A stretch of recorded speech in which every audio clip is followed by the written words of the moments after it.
Segundo o 13º Anuário de Segurança Pública, em 2018, o Brasil registrou 66 mil vítimas de estupro. Foi um recorde na violência sexual. Hoje falarei sobre o que acontecerá com aquele que pratica o estupro. Vocês encontrarão este assunto no livro Temas que Todos Deveríamos Conhecer. Lembro a vocês para se inscreverem no meu canal no YouTube. Abaixo do vídeo, do lado direito, tem um botão que, clicando neles, vocês já estarão inscritos. Vamos ver então o tema? Em consonância com vários artigos e literaturas, o estupro é um tipo de agressão sexual que envolve a prática não consensual do sexo, o qual se impõe pela coação, gerando uma ação violenta. Na verdade, o estupro pode acontecer tanto pela penetração sexual como por outras formas de atos libidinosos contra uma pessoa do sexo feminino ou masculino em seu estado consciente, inconsciente ou mentalmente incapacitada para permitir essa ação. O que se tem é que o estupro pode acontecer por meio de um ou mais agressores contra uma vítima. Pode também ocorrer dentro de um casamento, quando um dos parceiros, em geral a mulher, não quer fazer sexo, mas é obrigada pela outra parte. Pode ainda acontecer por uma ação generalizada de ordem corretiva, por exemplo, dentro de um sistema carcerário, ou por mais algumas formas. Na verdade, nem sempre a violência sexual ocorre da forma mais clássica. Ela se dá também pelo ato de uma pessoa enganar a outra para conseguir se relacionar sexualmente de modo que ela tenha um falso consentimento dessa ação. Dessa forma, o estupro é entendido como um crime hediondo de extrema gravidade que causa aversão à sociedade. Nesse contexto, passou a ter um tratamento diferenciado e mais rigoroso do que outras transgressões penais. Isso porque constranger alguém é forçá-la ou obrigá-la a fazer algo contra a sua vontade.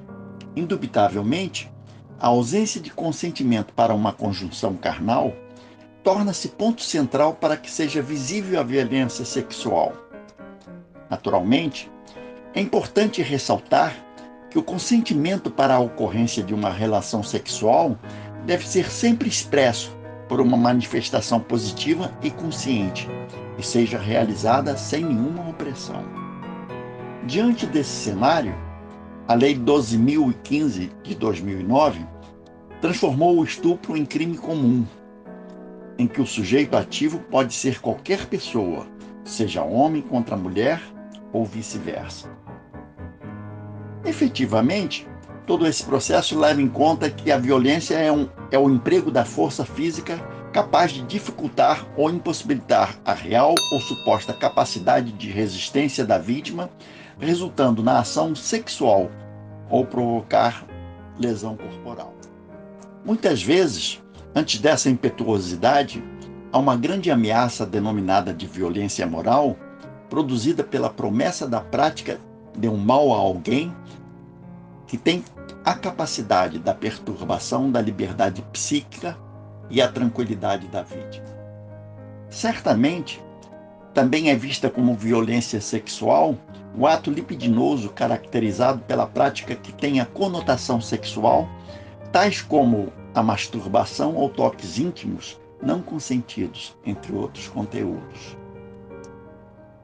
Assim, o estupro no Código Penal consiste em constranger alguém, mediante violência ou grave ameaça, a ter conjunção carnal ou praticar ou permitir que com ele se pratique outro ato libidinoso.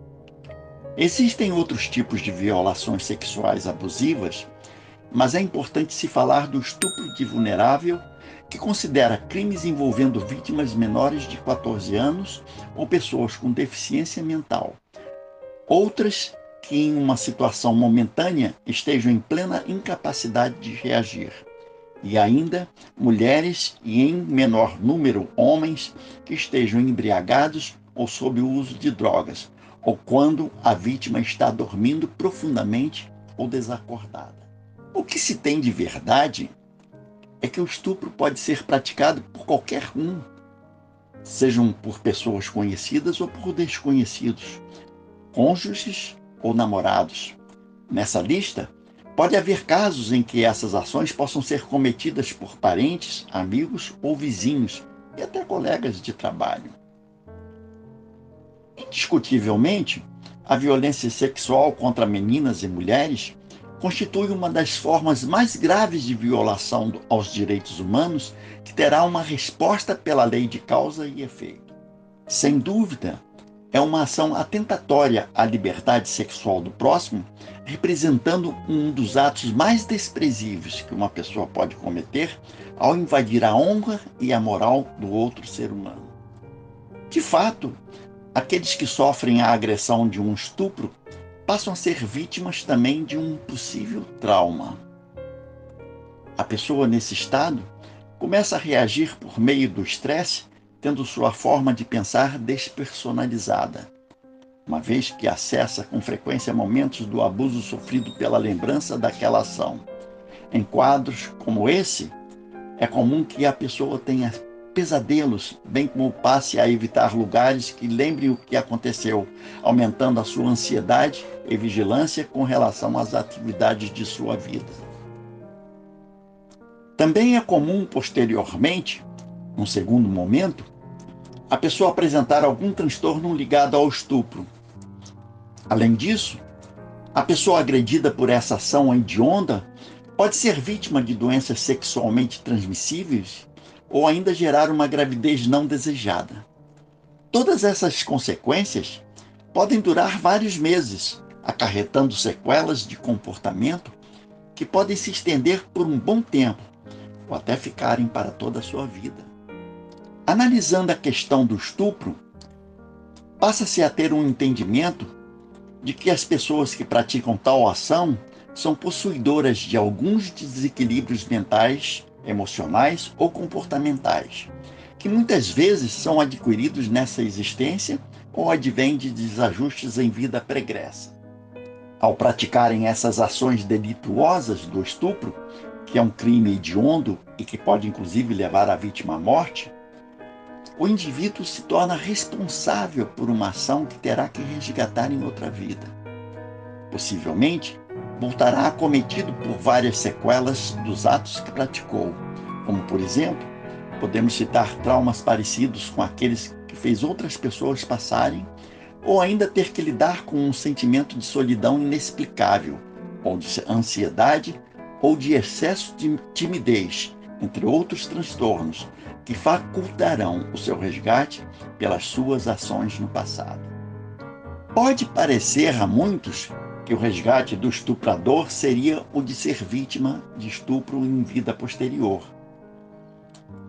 Mas o que parece ser mais provável diante da justiça de Deus, que tem como lei a reparação do mal que uma pessoa fez a outra, será o agressor passar ainda nesta vida ou na próxima existência pelos traumas e transtornos que provocou a sua vítima depois de sua ação, a fim de que ele possa ter o aprendizado do mal que fez a outra pessoa. Presumivelmente, existe uma situação que pode ser analisada acerca do porquê de algumas pessoas serem vítimas de estupro, enquanto outras conseguem escapar fugindo do agressor sem que nada lhes aconteça, e outras nunca passarão por isso. Nesse sentido, parece ocorrer que algumas pessoas apresentam uma espécie de predisposição ou tendência a sofrer esse tipo de ação.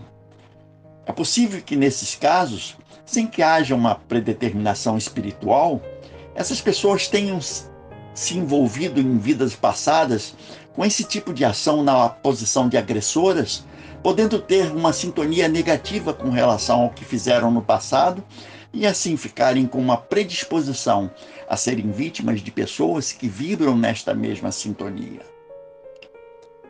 Outra situação é a gravidez não desejada da vítima por estupro. É um caso onde a vítima e a sua família têm todo o direito e o livre-arbítrio de decidirem pelo aborto.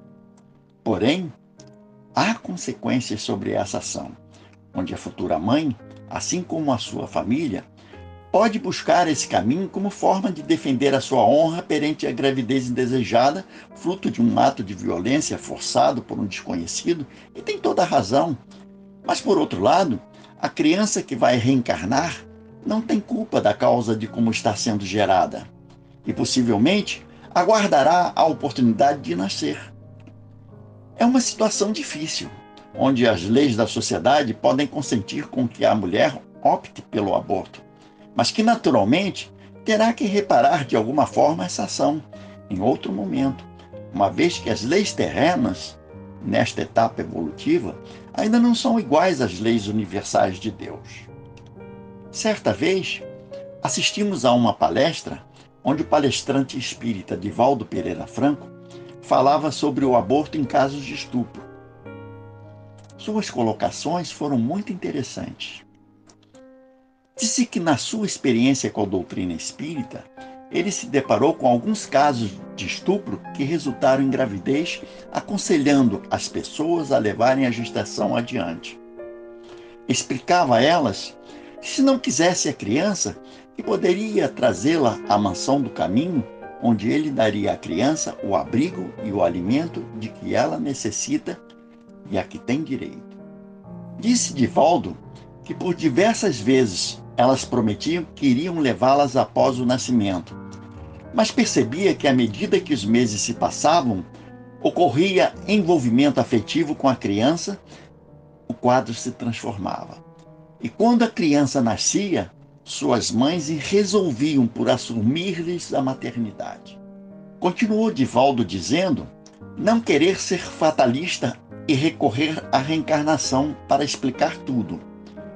Mas ao se recorrer a uma casualidade, a vida será uma estupidez constituída por fenômenos fortuitos e acasos ilógicos.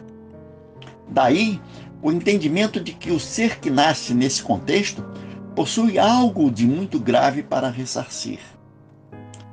E acrescentou que a futura mãe tem também algo de muito grave a recuperar. É provável que no futuro relacionamento mãe-filho venha a surgir um grande amor e uma verdadeira sublimação de sentimentos. Essa criança, recebida em circunstâncias tão sofridas, poderá converter-se em amparo e um amigo de que a mulher terá necessidade mais tarde, em outras condições, talvez menos dolorosas. Em outro momento, Divaldo esclareceu que fatores evolutivos criam esta junção dolorosa para que o reencarnante venha numa circunstância que lhe permita limar as arestas morais com a genitora e com a família, ficando profundamente agradecido pela oportunidade que lhe foi oferecida para o recomeço terrestre. Completou então o assunto, fazendo a observação de que, embora lamentável e dolorosa a circunstância traumática da ocorrência, é dever da jovem e dos seus familiares manter a gravidez, auxiliando o espírito que se reencarna em situação aflitiva e angustiante, embora se compreenda a dos da vítima e dos seus afetos. Pela explanação de Divaldo Pereira Franco, pode-se ter a ideia de como é visto o aborto não desejado em relação à vítima do estupro por uma visão espiritual, mostrando as suas consequências e o resultado que a futura mãe pode alcançar. Mas a lição mais importante que se pode tirar de toda esta narração é que todo ato sexual deve ter a sua prática realizada de forma categoricamente consensual, ou seja, haver um consentimento por ambas as partes. Evidentemente, para que haja uma alteração deste quadro preocupante do estupro, tem que haver uma mudança de postura da sociedade como um todo. Principalmente os homens devem repensar o machismo diante das atitudes autoritárias. As instituições envolvidas devem fazer cumprir os regulamentos de proteção e acolhimento às vítimas e promover uma reeducação das pessoas na garantia de direitos das vítimas e a responsabilidade dos infratores, a fim de que ações como essas, que têm se repetido com frequência, possam diminuir e dar espaço a uma relação de respeito ao próximo que traga o acolhimento e um maior entendimento entre as pessoas que se relacionam afetivamente. Se gostaram desta narração, façam um comentário, dê um like, mas não se esqueçam de se inscrever. Aguardo vocês no próximo vídeo. Muita paz, hein?